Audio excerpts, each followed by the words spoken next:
Chapter 16. Daniel was startled by the perfection of the garden.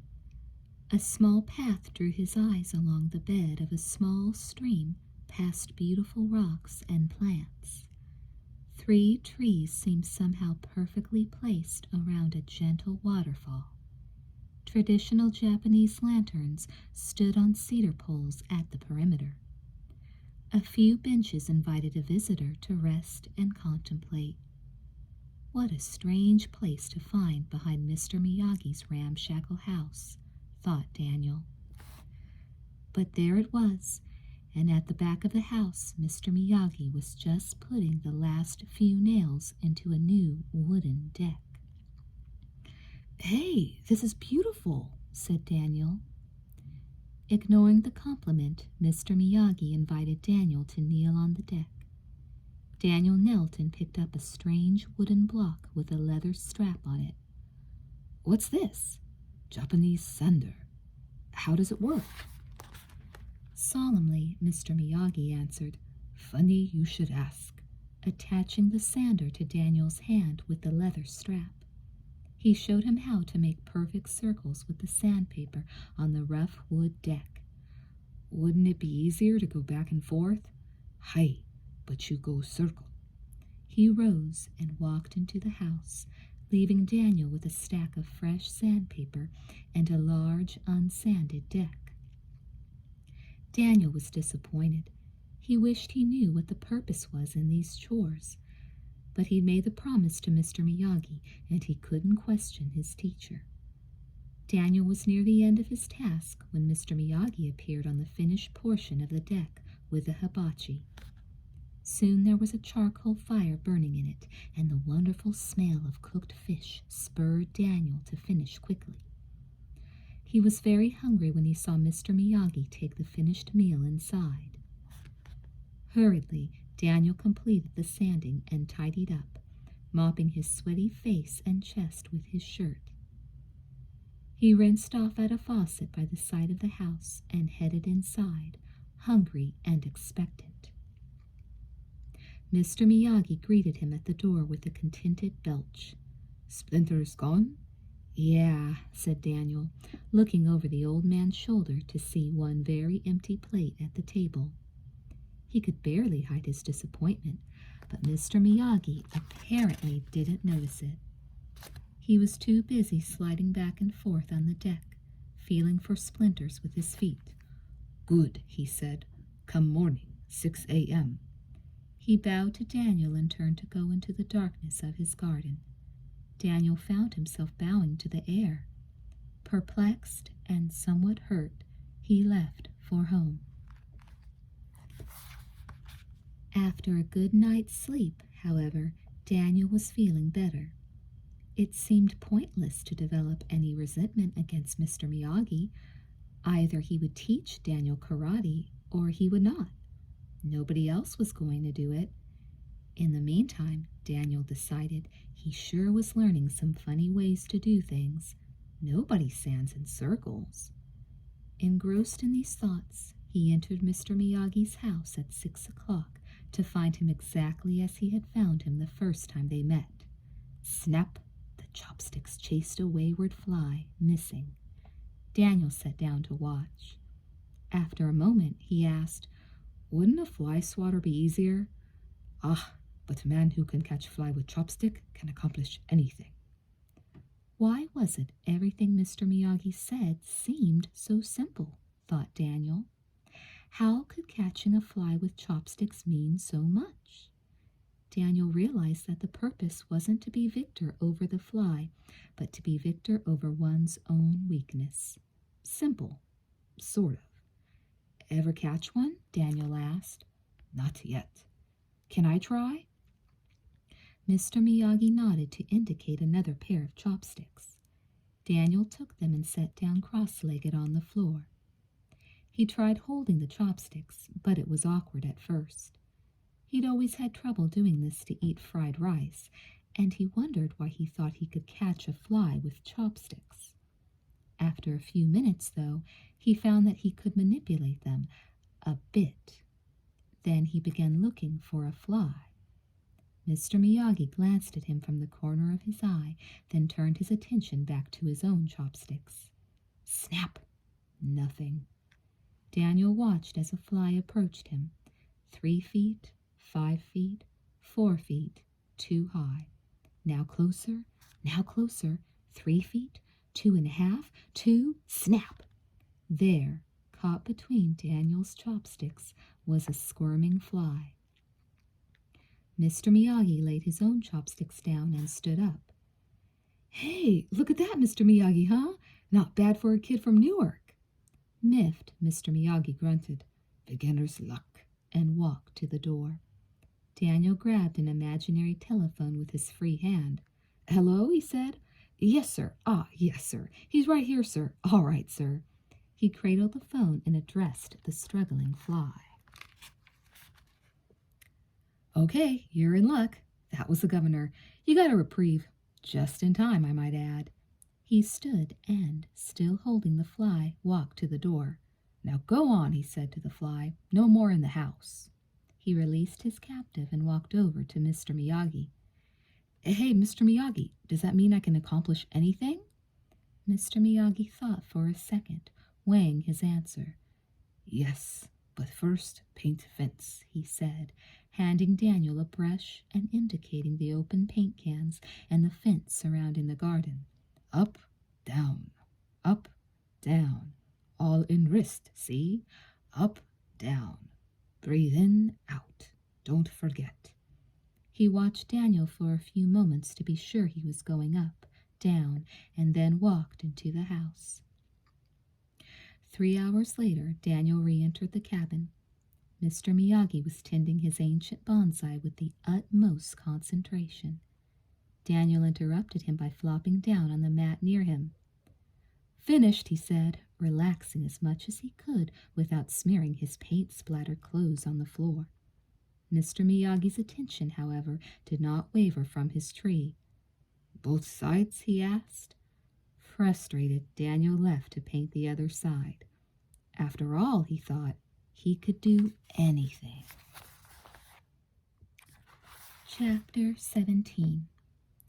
Daniel began to get the full meaning of coming from the hills as he walked up to Allie's door. To his right, in her driveway, was a Mercedes. To his left, in her neighbor's driveway, were twin Rolls Royces. Allie's house looked like something out of a movie set. Big, gorgeous, opulent, and above all, intimidating. Daniel's mother sat at the wheel of the Chevy while Daniel went to the house. Somehow he made it to the doorbell and was relieved when Allie appeared. He wouldn't, after all, have known what to say if a butler had answered the door. But with Allie, it was easy. Hi. Hi. She smiled, joining him. Together they walked toward the Chevy where his mother was waiting. Daniel hoped he could make it to the car and out of the neighborhood without further ado. No such luck. A midnight blue Mercedes pulled into the driveway. 2 perfect people stepped out of the perfect car wearing perfect tennis whites. Daniel knew immediately these had to be Allie's parents. She introduced them. Mom, Dad, I'd like you to meet Daniel LaRusso. They smiled and shook his hand, glancing dubiously at the very imperfect Chevy at the curb. Fleetingly, Daniel wondered if they might believe he was an antique car buff. Somehow, though, he didn't think the Chevy would convince them of that. Pleased to meet you, said Daniel uncomfortably. You live in Encino, Dan? Asked Mr. Mills. Daniel shook his head. Well, where do you live? Daniel hesitated before he answered. He knew that no matter how he said it, Reseda would end up sounding like a hotbed of crime-ridden poverty. Well, next to this, anything was second-rate. Reseda, sir, he said. Allie's parents exchanged knowing looks. Don't be too late, dear, Mrs. Mills said, and they turned to walk into the house. Daniel walked Allie to the Chevy. Mom, this is Allie Mills. Allie, this is my mother, Lucille LaRusso. I'm glad to meet you, Mrs. LaRusso, said Allie, offering her hand. Daniel's mother took it. Call me Lucille, she said. Everyone does. Allie smiled at her. Okay, where to? Asked Daniel's mother. They agreed on golf and stuff, and Daniel's mother turned the key in the ignition. Nothing happened. She tried again. Nothing.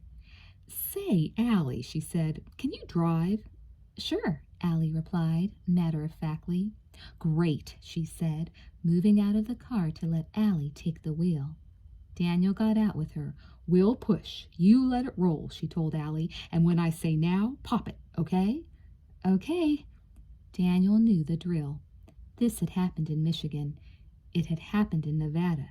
It had even happened in California, but it had never happened in front of Allie's house. He glanced over at the house and with a sinking feeling realized that the curtains on the ground floor were pulled back.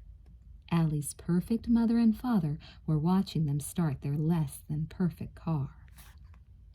He knew it was silly, but he wanted to become invisible. Right then and there. Guess we should have brought the rolls, huh? Said his mother with a grin. Daniel shot her a murderous look as they began to push. Within about 20 yards, the engine caught. Allie moved over, and they jumped in. He was afraid of what Allie would think of them, but it didn't seem to bother her at all. Allie and his mother were busily talking about Chinese food, which, it turned out, Allie really loved. The rest of the trip to golf and stuff was uneventful. What a girl, Daniel thought, as he and Allie walked through the parking lot where his mother had dropped them off. Daniel had never seen anything like that amusement park. Golf and stuff was hardly descriptive of the range of activities, and there had been nothing like it in Newark. The first thing that greeted them was the giant water slide, but that required bathing suits. I mean, it's one thing to take a shower fully clothed, Allie said, recalling the Halloween costume. But to swim? They both laughed, and Daniel felt his tension melt away. He took Allie's hand, and they headed for the ticket booth. A wonderful 2 hours later, after Cokes and a stop at the video arcade, the trampoline, miniature golf course, bumper cars, and the photography booth, they walked hand in hand to the parking lot where Daniel's mother had said she would pick them up. Allie, you're a magician, Daniel said. This is the best time I've had since I got to California. Then we should go for a repeat performance, she said, turning to him in the dim light. Definitely, he said, putting his arms around her waist. Next time with bathing suits. On the Daniel was interrupted by the blare of a horn. How you doing, Allie? Said a boy from behind the wheel of a new Corvette. Allie was startled, too. Oh, hi, Eddie. Wow, she said, looking at the car. This is neat. Just got it. Want a ride? Some other time. Eddie, this is Daniel. Daniel, Eddie. The boy shook hands as a convertible with Johnny at the wheel pulled up beside Eddie's Corvette. Johnny and the couple with him admired Eddie's Corvette and called to Allie. Daniel's heart sank. How, he wondered, could he ever compete with Corvettes and convertibles, as well as manicured lawns, perfect tennis outfits, and crystal clear swimming pools? How could Reseda compete with Encino Hills? Hello, Allie, said Johnny sweetly. Hello. We're going for a ride, said one of the girls. Want to come, Allie? No, thanks. I'll see you tomorrow, Allie said politely. Just then, Lucille LaRusso's Chevy pulled in behind Johnny's car and honked. Johnny observed this and teased. Your friend can come too, if his mommy will let him. The kids laughed, but Allie just glared at Johnny. He stared back at her and then peeled out of the parking lot. Allie and Daniel turned to the Chevy. You could have gone, Daniel offered. I didn't want to. I mean, he said, trying to sound calm. It's no big deal. Look, if I'd really wanted to go, I would have, she said, climbing into the car. Daniel was sure she was disappointed to be in this ancient Chevy instead of Johnny's classy convertible, and was only being polite to him. At Allie's house, Daniel walked her to the door. "So anytime you want to go sliding," she said, "just say abracadabra." "Yeah, I'll call you," said Daniel, withdrawn, upset, let down by the scene in the parking lot. He turned. "Wait a sec," Allie called. He walked back to her. She reached her hands to his lips, and, magically, a piece of paper appeared. She handed it to him. "How are you going to call the magician if you don't have her phone number?" she asked, and then, in an instant, was gone. Maybe, just maybe, thought Daniel, he could conquer the hills, but it was going to take some magic. Chapter 18. Daniel grabbed the note from the door of Mr. Miyagi's house, crumpled it, and threw it. It rolled off the porch and lay in the dirt. Daniel watched it for a few seconds, thinking about his promise to Mr. Miyagi not to question his teacher. Somehow he had felt sure that today was the day he would really start learning karate, but instead he'd found the note. After a moment, his anger subsided. Then he jumped down, picked up the piece of paper, and smoothed it out flat. "Paint house, no up and down, side, side, 1/2 left hand, 1/2 right hand," he reread. Somewhat reluctantly, Daniel concluded that he might as well paint the house, but he wasn't going to enjoy the work, and he wasn't going to do any more. Daniel decided that as soon as Mr. Miyagi got there, he was going to get himself out of the household maintenance business. For now, he opened a can of paint and began the work, side to side, no up and down. Daniel was almost finished when Mr. Miyagi drove into the yard and emerged from his truck, carrying a string of freshly caught fish in one hand, a pole in the other. Sullenly, Daniel continued painting. "You miss a spot," said Mr. Miyagi critically. The hurt boiled over. Daniel's brush stopped in mid-stroke, and he turned in anger. "Why didn't you tell me you were going fishing?" "Not here when I went," he answered. "Maybe I would have liked to have gone, too. Ever think of that? You doing karate training." "Karate training? I'm being your slave. That's what I'm doing. We made a deal." So, you're supposed to teach and I'm supposed to learn. Remember? Or were there so much to be done in the house that you just forgot?" he said sarcastically, and then continued. "I haven't learned anything about karate." "Learn plenty," Mr. Miyagi said calmly. "Sure, how to sand your deck, paint your fence, wash your cars, paint your house. What'll I learn next weekend? How to shingle the house? You could use it, you know." "Not everything is as looks, Daniel-san." "Sure. This is really Buckingham Palace, and you've got 3,000 full-time handymen at work on it, right?" With that, Daniel threw the paintbrush into the open can and stalked off to his bicycle. "Daniel-san," Mr. Miyagi called. Daniel ignored him, lifting his bike to turn it around and leave without delay. "Daniel-san!" Daniel was jolted by the command in Mr. Miyagi's voice. He stopped. "Come here." Daniel turned and walked over to Mr. Miyagi, facing him, towering over him, defying him. "Show me how wax on, wax off." Daniel stood still. "Show. I'm too tired. I can't lift my arms."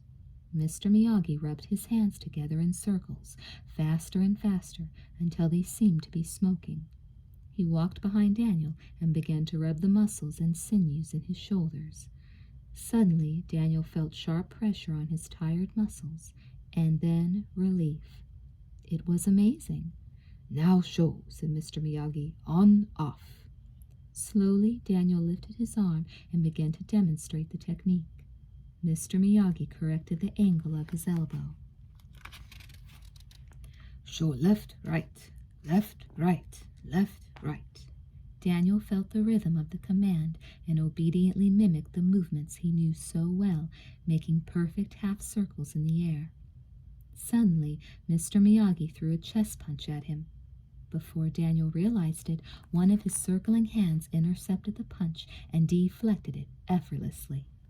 He looked at Mr. Miyagi, astonished and delighted. Mr. Miyagi's face revealed nothing. "Sand floor," he ordered.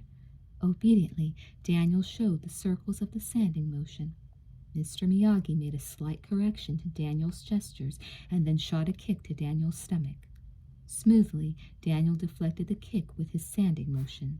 "Paint fence." Up, down, up, down, up. Daniel's bent wrist caught Mr. Miyagi's head punch. On his downstroke, he parried a stomach punch. Daniel could hardly contain his growing excitement as the full realization hit him.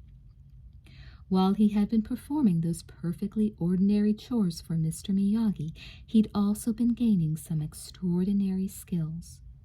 Who would have thought? Well, who did think? He'd been so busy building up resentment that he'd never stopped to think about what was going on. He was brought from his thoughts by Mr. Miyagi's voice. "Wax on."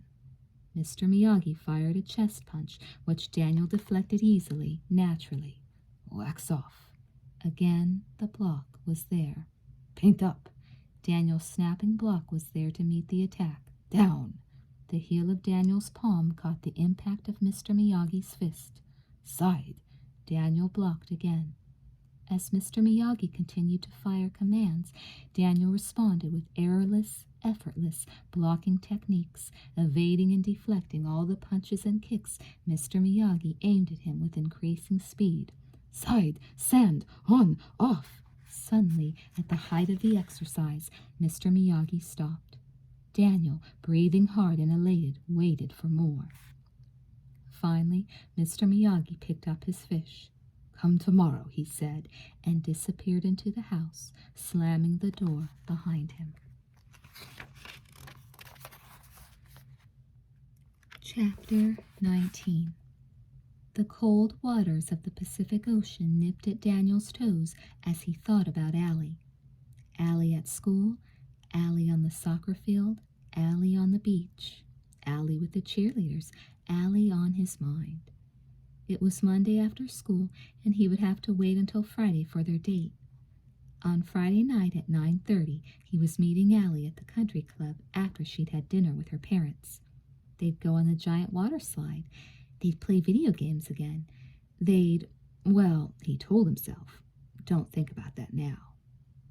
"Okay, go in now," Mr. Miyagi told him, bringing him out of his daydreaming. Yes, Daniel remembered the cold waters again. Dutifully, he turned and walked in, knee-deep. Almost immediately, he was capsized by a wave.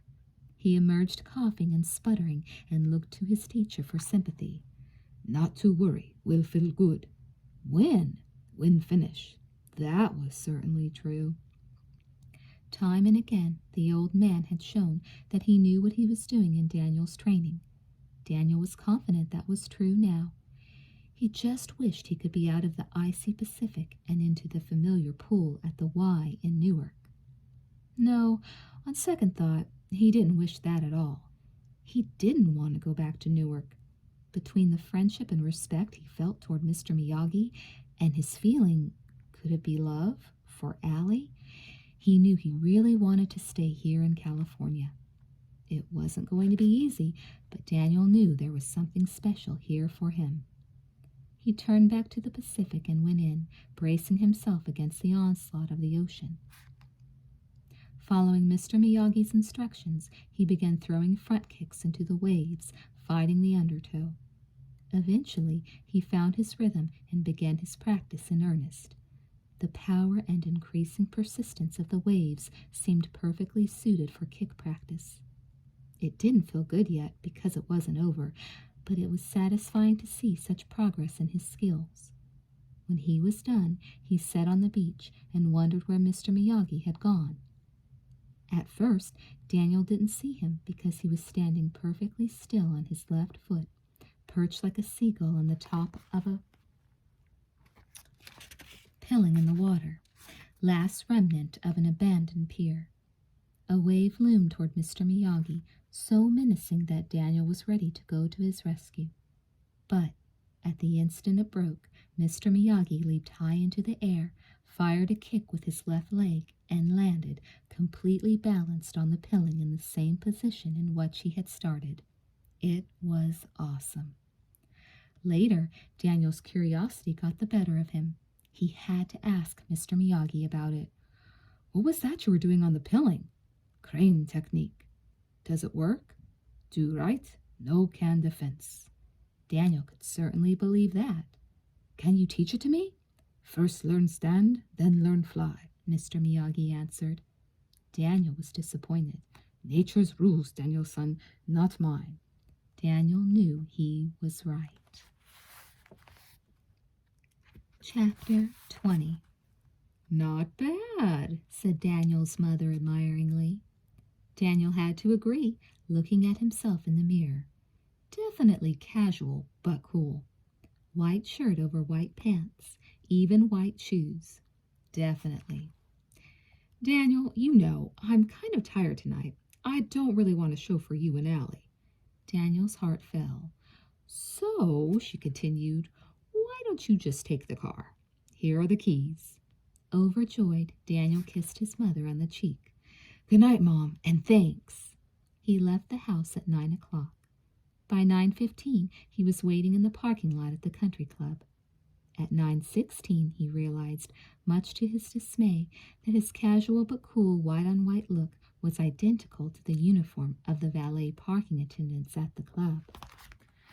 Well, he thought, accepting a set of keys from a guest, this was probably going to be his only chance to drive a Mercedes.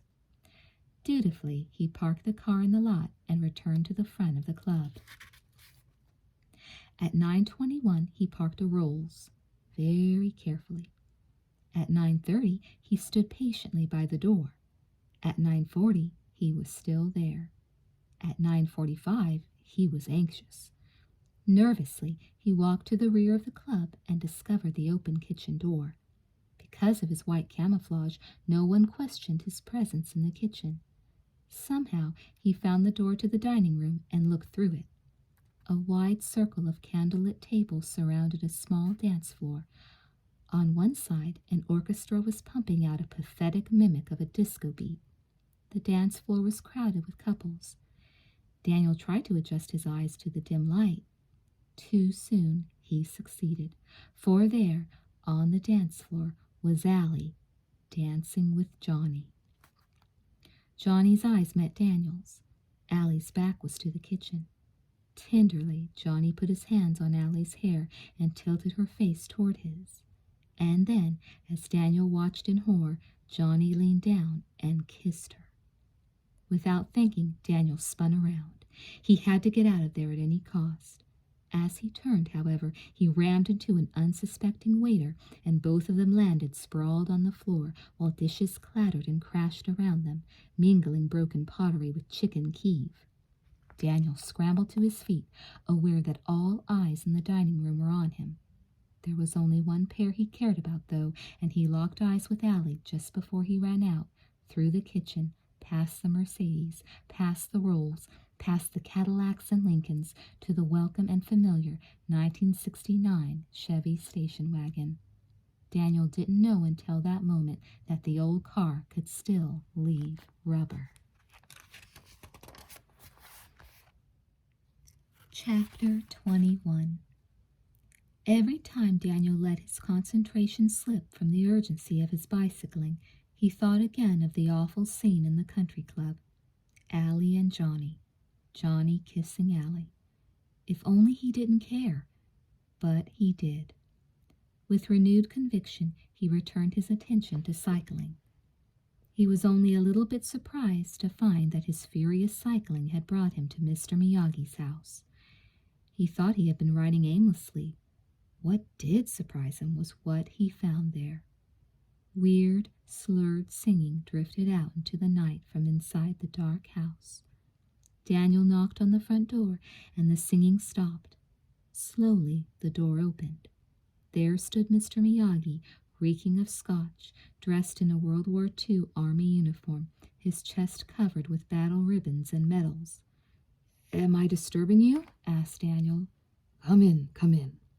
He ushered Daniel into the house, now strangely disheveled.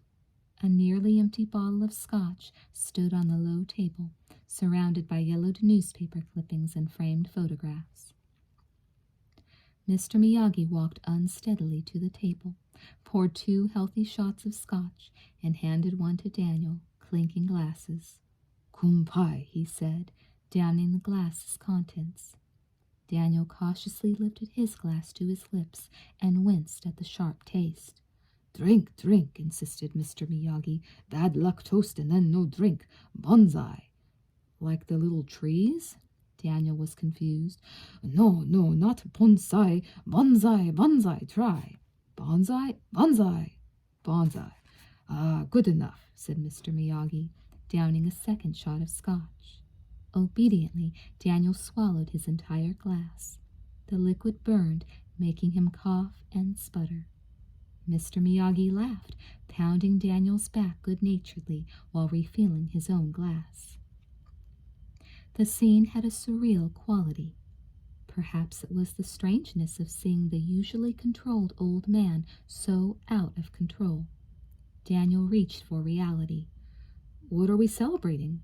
"Anniversary," Mr. Miyagi answered, proudly showing Daniel a yellowed picture of himself, much younger, but in the same uniform, with his arm around the shoulders of a lovely young Japanese girl. "Wow, I didn't know you were married." "Hi," nodded Mr. Miyagi. "Very beautiful, don't you think?" Daniel nodded. "First time I see her in cane field. Hawaii. Beautiful.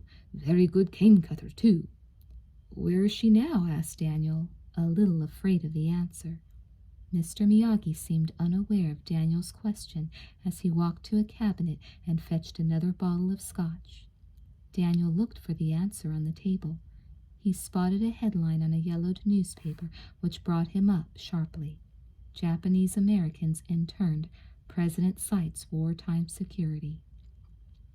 Daniel remembered studying that chapter of American history in school.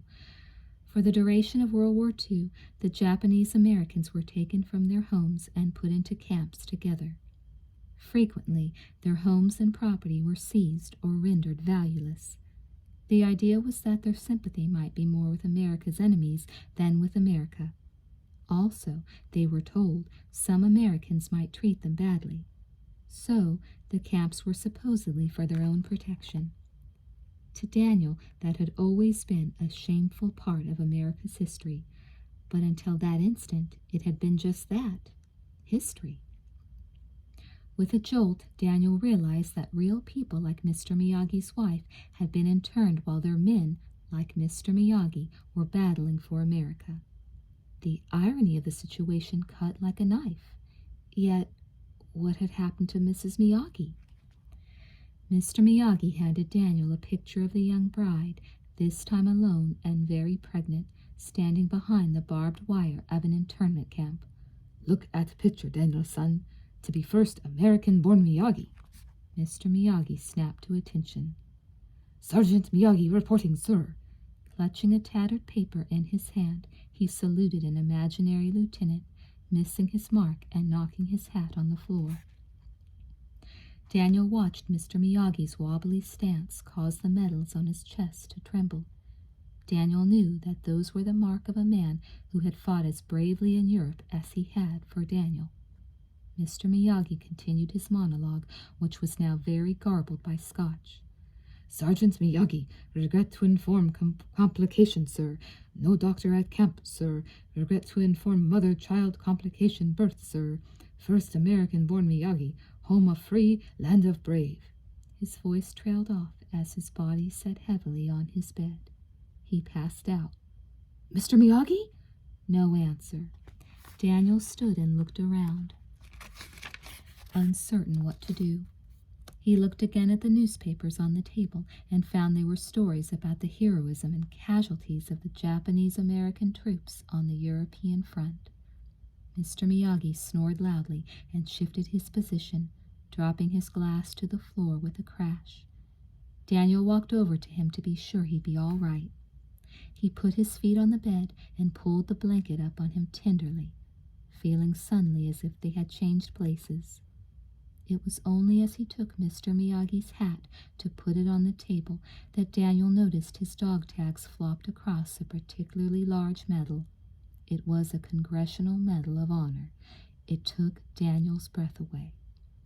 Finally, Daniel pried Mr. Miyagi's fingers open and retrieved a telegram from them, reading, Department of War, we regret to inform you that on November 4th, 1944, at the Manzanar Relocation Center, your wife and newborn son died due to complications arising from childbirth.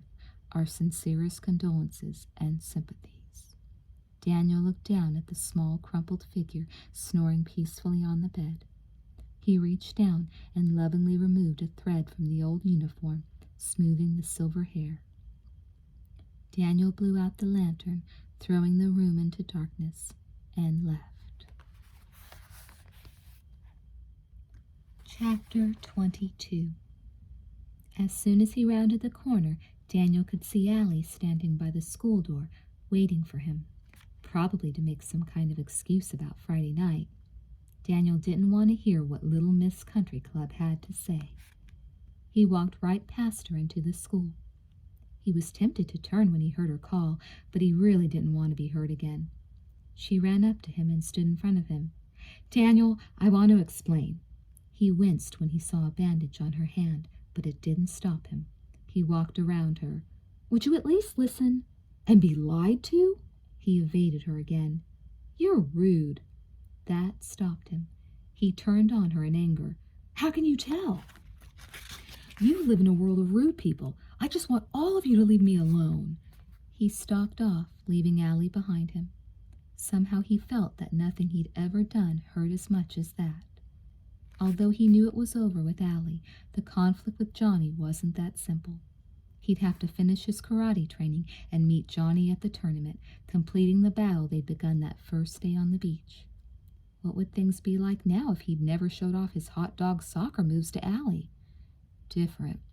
Very different. That afternoon, Daniel sat at the oars of a rowboat on a lake with Mr. Miyagi. No mention was made of the scene at Mr. Miyagi's on Friday night. It was as if it had never happened, but it had. Stop, stand, bow, commanded the old man. Carefully, Daniel laid down the oars and stood, bowing courteously. Not bow, bow, said Mr. Miyagi, pointing to the front of the boat. Daniel laughed at the mistake and cautiously stood at the bow, feeling somewhat like George Washington crossing the Delaware. Now, make block, Mr. Miyagi ordered. Up, down, side, side, left, right. Breathe in, breathe out. Remember, breathe most important, Daniel-son. Lose control, breathe in, breathe out. Lose control of whole body. Center of life is breath.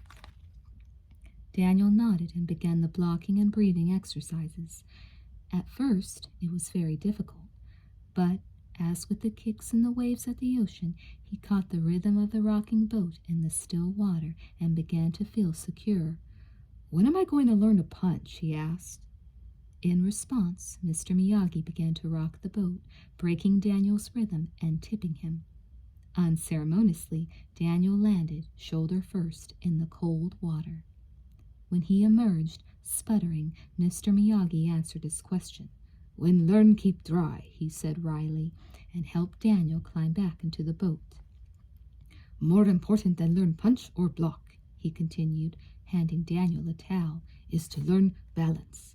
Balance is key. When balance good, karate good.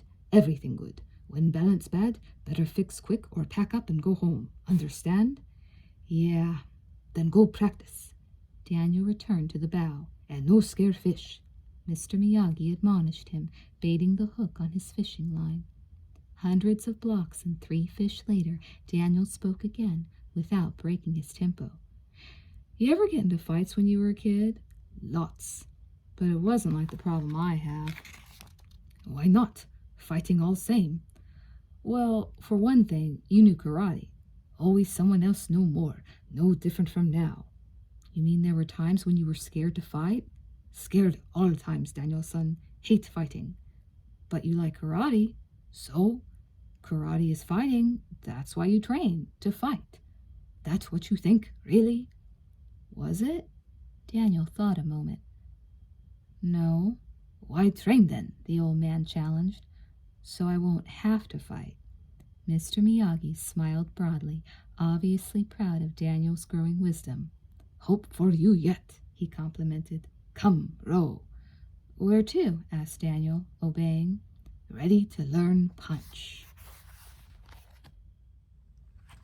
Chapter 23. 1 inch, said Mr. Miyagi, standing on the new deck of his house. Secret of punch is to make whole power of body fit into 1 inch. Oh, yeah? Said Daniel, laughing at the idea. What inch? In a split second, Mr. Miyagi's fist came into Daniel's vision, powered by the awesome energy of the old man's body. The fist stopped as suddenly as it had started, a hair's breadth from Daniel's nose. Mr. Miyagi pointed to his first 2 knuckles. This inch. Daniel understood. Mr. Miyagi donned a catcher's chest protector with a bullseye painted in the middle. Focus target. Make all power go here, he said, tapping his knuckles. Direct to here. He tapped the red circle. Now punch. Hesitantly, Daniel struck at Mr. Miyagi. But the weak punch had no effect. Annoyed, Mr. Miyagi commanded, Harder. Focus. Daniel tried again, but it was little better. What you, some kind of weakling? Now focus. Again, Daniel failed. You are wasting my time. You not listen, you lazy. Now punch hard or go home. Hurt and angry, Daniel made a fist to lunge at the old man. Suddenly, he realized he could feel the power concentrating in his knuckles. Kia! He yelled, and landed the punch on the bullseye, knocking Mr. Miyagi onto his back. The feeling was wonderful. It was strength, it was energy, and it was, above all, success. Hey, he said, glowing as he watched Mr. Miyagi in the dust. You look like a turtle. 1 punch LaRusso scores again. What do you think, huh? Mr. Miyagi exploded from the dirt, foot-trapping Daniel, who hit the ground face first. Before he knew what had happened, Mr. Miyagi chopped him on the back of the neck. Think you talk too much, Mr. One Punch. Concentrate too little. Now up, up. You waste time. Tournament around corner. Sobered, Daniel rose and brushed himself off. Why'd you have to remind me? The next afternoon, Daniel was back at the beach, this time alone. With the utmost care, he made his way to the last piling and pulled himself up on its precarious surface. Carefully, between waves, he stood as straight and tall as he could and lifted his right leg into the crane position he'd seen Mr. Miyagi use, in time to greet the oncoming wave. At the last second, he flexed his left leg to jump, but he was too late. The powerful sea grabbed him and pulled him from the piling, slamming him into another one, making a gash in his head. He lost his sense of direction as the water tossed and dragged him mercilessly. He struggled against the clawing grasp of the undertow, barely escaping its pull. Continuously, the waves pushed him to danger while the undertow dragged him to the depths. It took every ounce of Daniel's strength to overcome the forces of the icy Pacific. But sometime later, coughing up salty water, Daniel pulled himself onto the beach, exhausted, spent. It was then, semi-conscious, that Daniel remembered Mr. Miyagi's words. First learn stand, then learn fly.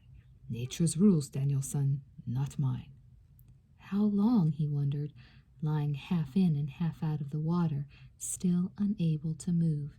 How long before he could stand?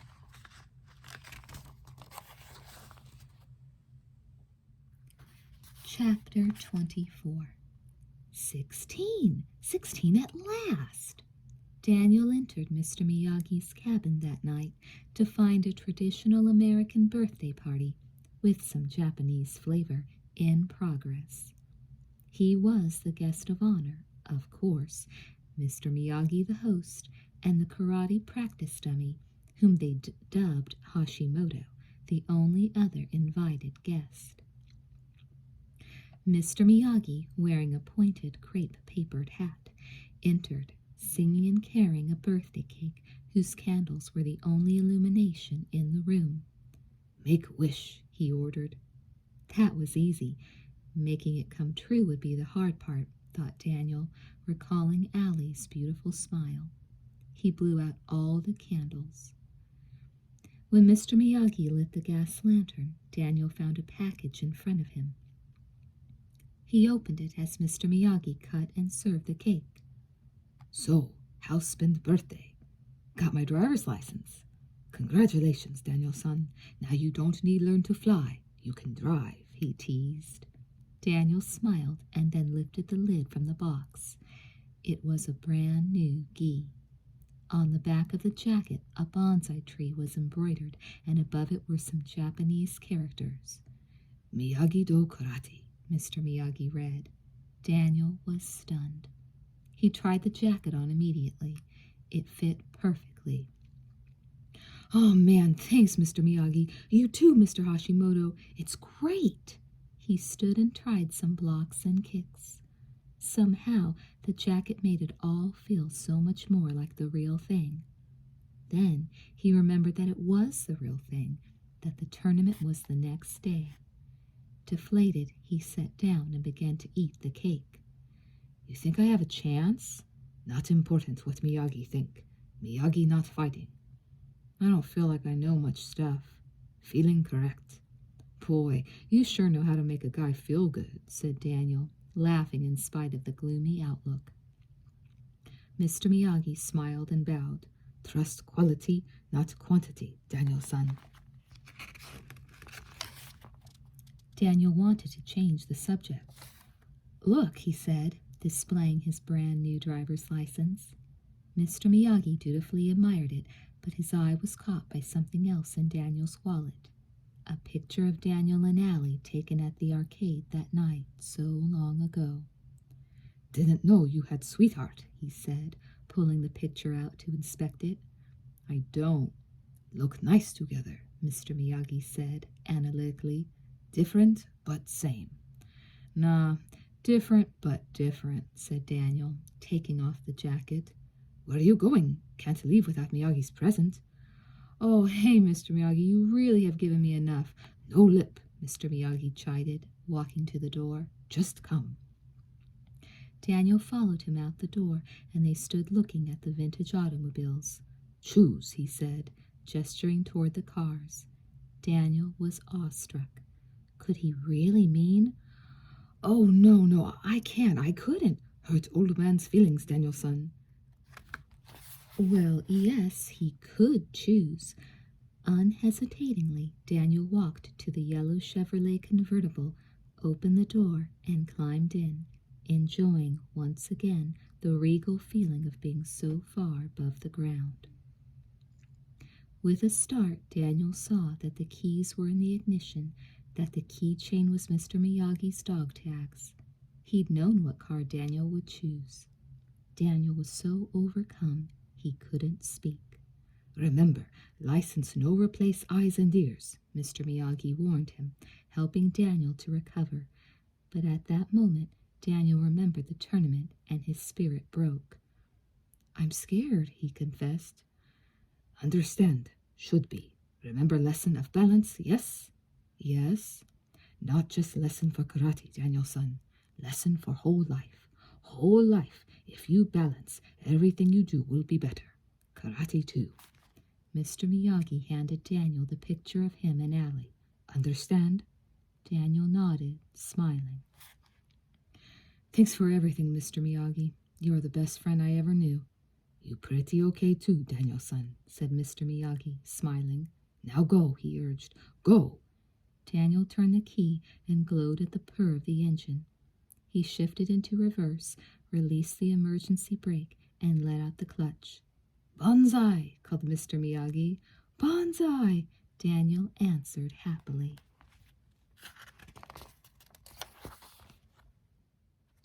Chapter 25. "Allie!" Daniel called out across the parking lot at the arcade, but either she couldn't hear him or she wouldn't. She disappeared into the arcade with two friends. Quickly, Daniel parked the convertible and followed her inside. Within a few minutes, his eyes were adjusted to the darkness punctuated by flashing neon lights. He wandered along the aisles, looking for Allie. When he saw her and her friends, they were at the shooting gallery. He ran over and stood between her and the target. Don't shoot. Can we talk? Allie was cold. I have nothing to say. Well, he hadn't expected a red carpet, considering their last meeting. He tried to joke as she began to walk away. Don't leave me. I'm wounded. Allie ignored him, but her friend answered for her. Good. Maybe you'll die. The girls moved to other arcade games. Daniel followed and spoke again to Allie. Look, I just want to apologize. Fine, you apologized. This was tougher than he had expected. I got my license. Happy birthday, she said dully. It struck him as ironic that he didn't seem to be able to accomplish the one thing that would now make it a completely happy birthday. He began to lose his resolve and his balance. What's with you? He challenged. What do you expect? Cartwheels? No, he answered. Just a little courtesy, but I guess that's only reserved for people with a Porsche or a Mercedes. His balance was gone. Allie walked away, but Daniel wasn't finished. What's the matter? Truth hurt? He blurted. You really think that's it, don't you? I know that's it. Well, you're wrong. I bet. I don't go out with someone because of where he lives or if he has a car. So why did you go out with me? I thought maybe you and me, well, we're different. That's the point, isn't it? We are different. I'm from Reseda and you're from the hills. That's not what I meant. Why don't you just admit that you can't handle the situation? I can handle it fine, Daniel, she said. You can't. That hurt. It hurt badly because it was true. It hurt too much to admit, so he lashed out at her. You don't know what you're talking about. Allie turned and walked away, tears welling up in her eyes. Daniel watched, dismayed that things had gotten this bad for them. His thoughts were interrupted by Allie's friend. What makes you so insensitive? She said accusingly. She's never been anything but nice to you. Oh, yeah, he responded. She was so nice she even let me be her tool to make what's-his-name jealous. She doesn't even like Johnny. I never could have guessed that from the way their faces were stuck together at the country club. Oh, that's right. You were so eager to get out that you didn't stick around for the exciting conclusion. Yeah, what was that? Her right hook. You think she sprained her wrist polishing her nails? She hit him? That's an understatement. So why didn't she say something to me? She shouldn't have to, should she? She turned and walked away, leaving Daniel alone with his shame. He wasted no more time. He ran out of the arcade, looking for Allie. She tried to avoid him, but her defenses were weak. I'm a jerk, he said, disarmingly and truthfully. Yeah, you are, she confirmed, smiling and nodding. Can you forgive a jerk? He held his arms out invitingly. For one awful moment she stood there, looking at him and not moving. Then Allie walked to him and let him envelop her. Sure, she said. They hugged warmly, both very relieved. Hey, I almost forgot, Allie. I want to show you something, he said, leading her over to the car. How do you like it? This is yours? She asked, excited. Daniel nodded and displayed the keys. Oh, it's wonderful. Beautiful. It's the neatest car I've ever seen. You want to drive? Me? Wow. She kissed him on the cheek and ran to the driver's seat. They both climbed in for a drive. Much later, they pulled up in front of Allie's house. Allie combed her wind-blown hair and asked unnecessarily, "How do I look?" Really beautiful. He put his arm up around her shoulder and wiped a smudge from her forehead, pleased with the calm of the moment. He was uncertain about the future, their future and his. After all, there was the tournament in the morning, but at that instant he knew he was where he wanted to be. I'm in the karate tournament tomorrow. I know. So I guess you're already invited. Allie nodded, and Daniel's hopes sank. But I haven't accepted, said Allie. However, I have decided to accept the very next invitation I get, she said impishly, smiling. Will you be my guest? I thought she'd never ask. I'll probably get killed in the first match. Allie's eyes twinkled. So we'll leave early. What a girl, he thought, reaching to hold her warmly. Softly they kissed goodnight. Chapter 26. Kia! The cry echoed through the competition hall, which throbbed with excitement as Daniel, Allie, and Mr. Miyagi entered the next day. Hundreds of kids filled the arena, milling around, warming up, and practicing. They all looked confident and capable. That wasn't how Daniel felt. What he felt was anxious and scared. He figured that's how he'd feel all day long, too. What's your belt, LaRusso? The man at the registration desk asked, looking at Daniel's new white belt. Daniel wanted to answer, J.C. Penney, $3.98, but Mr. Miyagi responded with a question. Why need rank? Open divisions are only for brown belt and above. Daniel's heart sank. Boy is black belt, Mr. Miyagi answered, surprising Daniel. The register filled in the form and handed Mr. Miyagi the completed papers. Better hustle, they're starting soon. Together, the three of them walked toward the rings in the cavernous competition hall. Daniel was a little envious of the brown and black belts he saw in the boys around him, but he was comforted by the knowledge that at least he didn't need a rope to hold up his pants. They stopped for a moment for Mr. Miyagi to consult the papers and to become oriented in the hall. With the papers in one hand, Mr. Miyagi held out a black belt to Daniel with the other. Where'd you get this? Daniel asked, frankly thrilled as he put it on. Buddha provide, he answered enigmatically. Draw ring 3. Come, he said, pointing to the left. As they walked back, Daniel noticed one of the officials, gi flapping open, looking furiously for something. Obviously his belt. Buddha, thought Daniel, laughing to himself, must be a 70-year-old pickpocket. Just then, the public address system announced the arrival of the Cobra Kai. Daniel stopped with the rest of the milling crowd to watch them make their entrance. They were running in double-time military style, chanting the familiar, chilling cadence. Johnny led them. What do we study? The way of the fist. What is that way? Strike first, strike hard.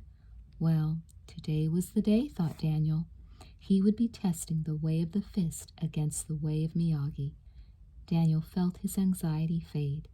He realized that no matter what happened, he was prepared to do his best. He would gain and keep his self-respect whether he won or lost. Also, he knew this was a much better arena to test his abilities than against a chain-link fence behind the schoolyard. He'd come a long way in a few months. He thought of that fateful and very phony karate kick he'd made at the door on the day he arrived, and the lies that had followed. In a way, he was grateful to his lies because, without them, he never would have gotten to this point. Probably never would have gotten to know Mr. Miyagi and never would have become so close to Allie. But he'd also learned that he didn't have to lie. Lies upset balance and made life very difficult. LaRusso? Daniel looked up at the referee, who was inviting him to step into the ring with a young Goliath named Rufus. Daniel stared at Rufus, who was a head taller than himself, while the referee reminded them of the rules. My word is law. Don't listen, and you're out. Make contact, except in a clash, you're out. Strike the groin, the knees, the throat, the eyes, you're out. Now bow. They bowed to each other. On guard. Begin.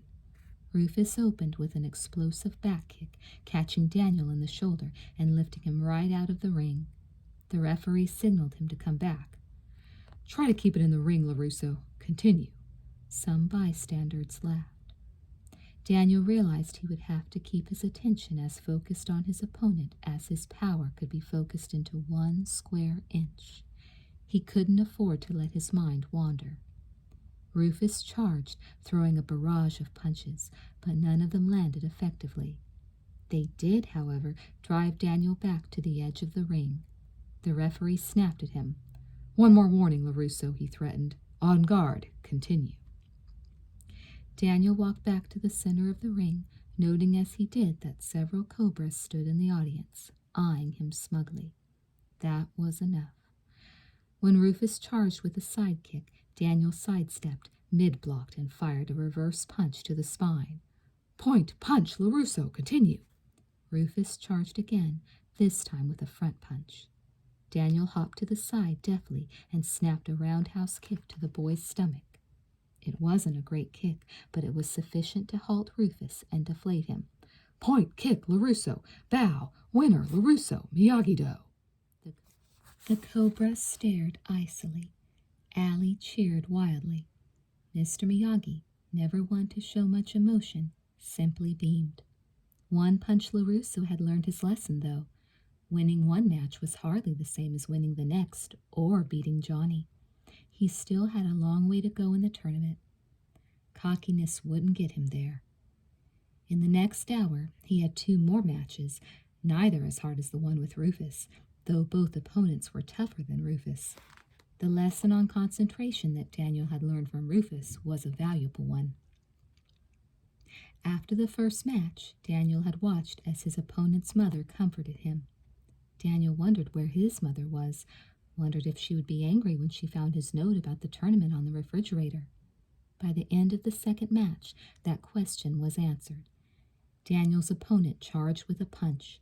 Left, right, breathe in, out. Daniel blocked to the inside, then counterpunched. "Punch, point, winner, LaRusso, Miyagi-Do." The boys bowed to the referee. Suddenly, Daniel became aware of a loud clapping and a very familiar voice cheering. He lifted his eyes to meet those of his mother. She was glowing with pride and ran to him when he stepped out of the ring. "Oh, Daniel, you were fantastic," she said, hugging him. "I was so scared when I saw your note that I almost got 3 speeding tickets getting here. But then I looked at the elimination chart and saw you're winning." Daniel smiled grandly, basking in the glory of the admiration of the 3 people he really cared about, his mother, Allie, and Mr. Miyagi. Chapter 27. "Oh, brother," thought Daniel later as he watched Johnny's semi-final match. A flying wheel kick was followed by a counterpunch. A fake snap turned into a roundhouse kick. "This guy has techniques I can't even spell," he muttered to Mr. Miyagi, who was watching intently and just nodded. Kreese stood at the side of the ring, watching Johnny's victory silently. His eyes caught Daniel's and held them, and for one awful moment Daniel was frozen in fear. It was almost with relief that Daniel returned his attention to Johnny, realizing Johnny, not Kreese, would be his opponent. Maybe. First, he had to beat Bobby. When Johnny's match was over, his own was announced. "Will Daniel LaRusso of Miyagi-Do Karate and Bobby Brown of the Cobra Kai please report?" His mother looked at him, trying to hide her nervousness, but she succeeded only in showing her concern. "Good luck, hon," she said, squeezing his hand. "Don't worry, Mom," he reassured her. He thought again of her promise of a Garden of Eden. Only problem was the serpent. Cobra, really. Well, he was doing his best on that score. He climbed into the ring and did his warm-ups. Bobby stood on the side, deep in conversation with Kreese. Daniel watched them uneasily as they spoke, looking up at him in turns. Johnny stood behind them, apparently upset, while Kreese tapped Bobby's knee. It occurred to Daniel that Kreese could be instructing Bobby to throw the match to assure a match between himself and Johnny. That was not a flattering thought, but there was nothing he could do except to keep his balance, concentrate all his power into 1 inch, and fight like crazy. The referee invited them to the center of the ring. Bow, on guard, begin. Bobby's first move was a low front kick. Daniel began his block, realizing too late that the low kick was a fake. Swish! Bobby's wheel kick whistled an inch from Daniel's ear. Point, Brown, on guard, continue. If Bobby was throwing the match, that was a funny way to start. Daniel and Bobby circled, each looking for an opportunity to strike. Bobby's eyes flicked to crease at ringside, and Daniel took advantage of the lapse in concentration, lunging with an undeflected punch. Point, LaRusso, 1-1, on guard. Bobby stood still, his eyes locked with creases. Daniel couldn't understand what was happening as he observed a battle of wills between Bobby and Crease. Brown, the referee snapped, on guard. Bobby put his hands up, his face resigned. Once again, his eyes shifted to Crease, then back to Daniel. Continue, said the referee. Suddenly, it was clear to Daniel what was going on, and he was helpless to stop it. Crease hadn't told Bobby to throw the match. He told him to take Daniel out for good. Bobby sprang high into the air and began to throw a flying kick. Instinctively, Daniel lifted his hands to deflect the blow, but instead of kicking out, Bobby dropped and pushed the blade of his foot into Daniel's unprotected knee. The sickening crack could be heard throughout the arena. Daniel collapsed and grabbed his knee, feeling the searing pain shoot through his joint. He couldn't have imagined pain like that before he felt it. Tears welled in his eyes, and he howled in agony. It seemed like everything happened in slow motion then. Mr. Miyagi came to him, his mother and Allie, too. Then a stretcher. Bobby stood by his side. I'm sorry, I couldn't. He was stopped by the referee. Bobby Brown of the Cobra Kai will be disqualified for excessive and deliberate contact and prohibited from competing in all further competitions sanctioned by this organization. The winner, Daniel LaRusso. Daniel barely registered this information. From the stretcher, he watched Bobby exit the ring to catcalls from the audience. Bobby stopped just long enough to untie and discard his belt at Crease's feet and walk out, shattered. The cobra, it seemed, could be poisoned by its own venom. Chapter 28. Daniel's mother held his hand while the doctor examined his throbbing knee. Outside the locker room, in the competition ring, Daniel could hear the crowd applaud a demonstration match. Now, he wondered, would they have a chance to applaud the championship match too, or would Johnny win by default? The shake of the doctor's head seemed to answer that question. Then he spoke. I'm sorry. I'll inform the judges. Daniel's mother squeezed his hand, trying to comfort him. I couldn't be prouder of you, she said, showing she understood that the greater pain for Daniel was not being able to finish. I didn't have a chance anyway. That's not true, said Allie loyally. Don't you think it's time for a little reality here? I'm not kidding. I've seen a lot of these things, and I think you had a shot. Well, we'll never know, will we? He retorted cynically. Mr. Miyagi said nothing, but slowly he began to rub his hands together in circles. With each turn they went faster and faster until it seemed they were smoking with the speed. He walked to Daniel and stood by his aching knee. With calm assurance, he reached for Daniel's leg. 10 minutes later, the crowd listened to the tournament official as he was about to hand the trophy to Johnny. Daniel could hear it from the door of the locker room. This young man has shown us some very fine karate today, folks, and the fact that his final opponent has been disabled takes nothing away from the skill young John Lawrence has mastered. The crowd applauded, and the official continued. Suddenly, there was a ripple in the crowd. Wait a minute, cried Allie, running from the locker room. The crowd turned to watch. First came Allie, then Daniel, then his mother, and Mr. Miyagi. Daniel didn't know why or how he could walk in that knee, but he could. Somehow, some way, his knee was working. He could flex it, straighten it, rotate it, and move the calf from side to side. He couldn't feel very much with the numbed joint, but he suspected that was for the best. The standing crowd parted to make a path for them, walking toward the ring. An astonished Kreese was the first of the three in the ring to see him. The fury in his face made the other two look up as well. Johnny's face was almost blank.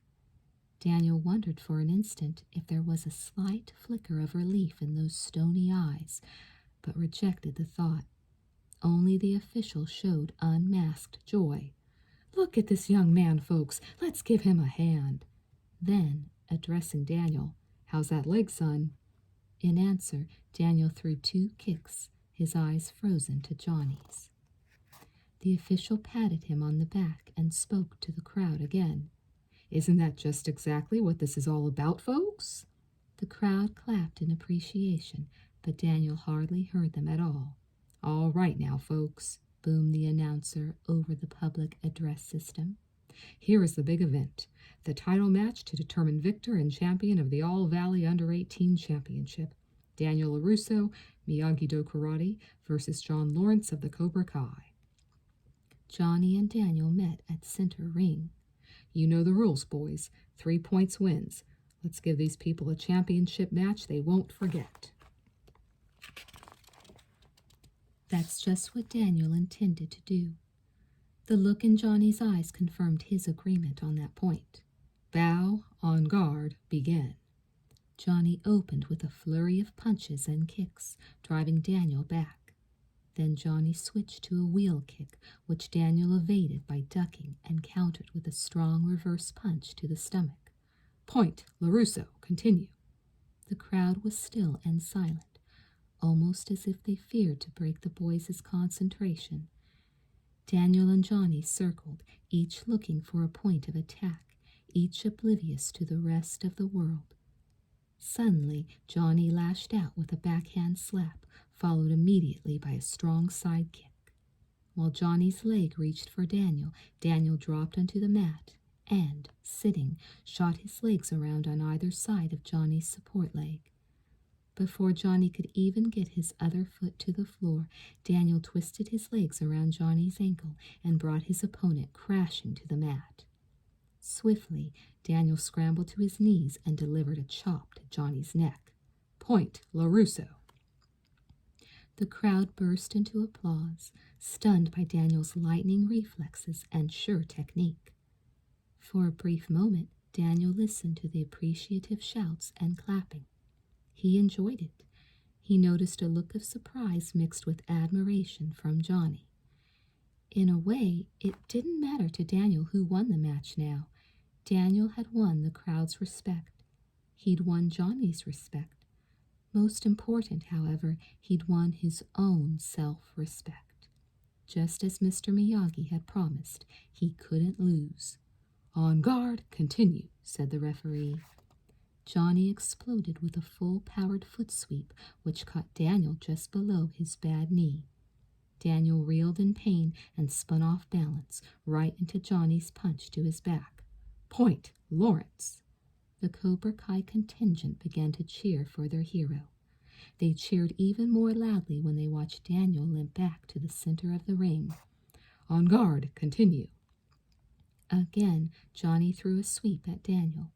Daniel swirled right into Johnny's roundhouse kick to the head. It caught him full in the mouth, splitting Daniel's lip and knocking him to the mat.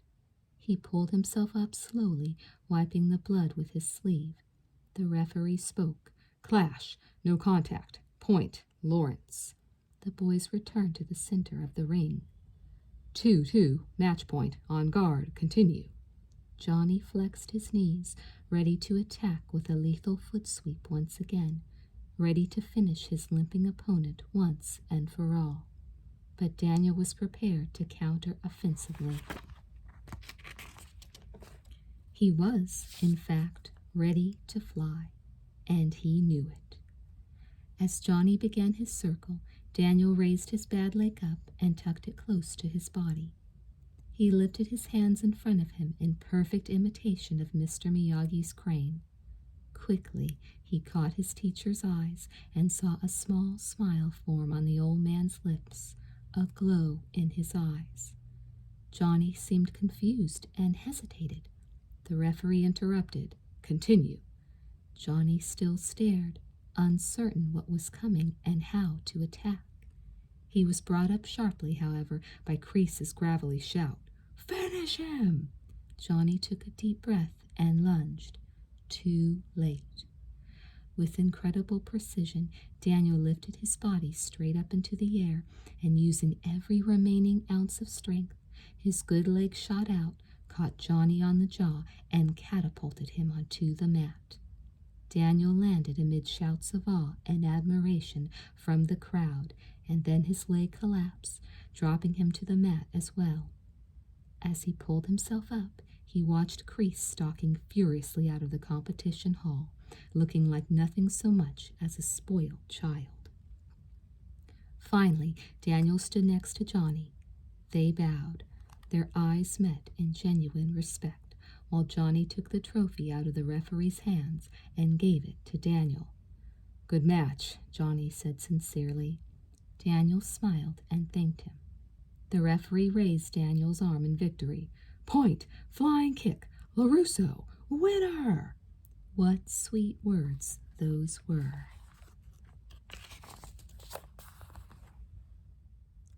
Chapter 29.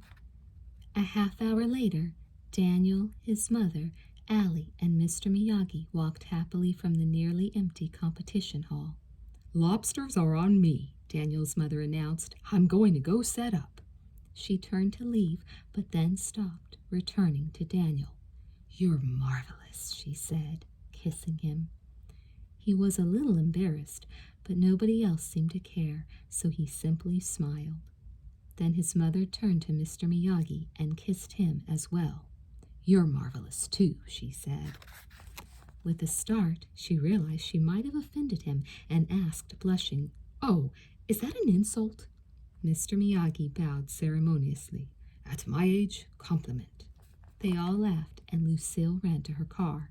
"Don't be long," she called. Allie took Daniel's hand. As they rounded the building, they could see Crease talking to Johnny. In fact, Crease held him by the shirt and was snarling with fury. "I had him crippled for you, and you still couldn't beat him." "It wasn't my fault," Johnny answered. "You implying it was mine?" From the side, Mr. Miyagi spoke. "Why you no pick on someone your own size? Mind your own business, old man." "Who you calling old man, monkey face?" Crease met the challenge by shoving Johnny aside like a rag doll. The vicious sensei rushed Mr. Miyagi with a lunge, punching at his face. With a sinking heart, Daniel realized there was no referee here, no body to keep it clean. Crease's fist was fast, but not fast enough. Mr. Miyagi calmly sidestepped the punch, and it landed on the windshield of the car behind him, creating a spiderweb pattern around Crease's bruised fist.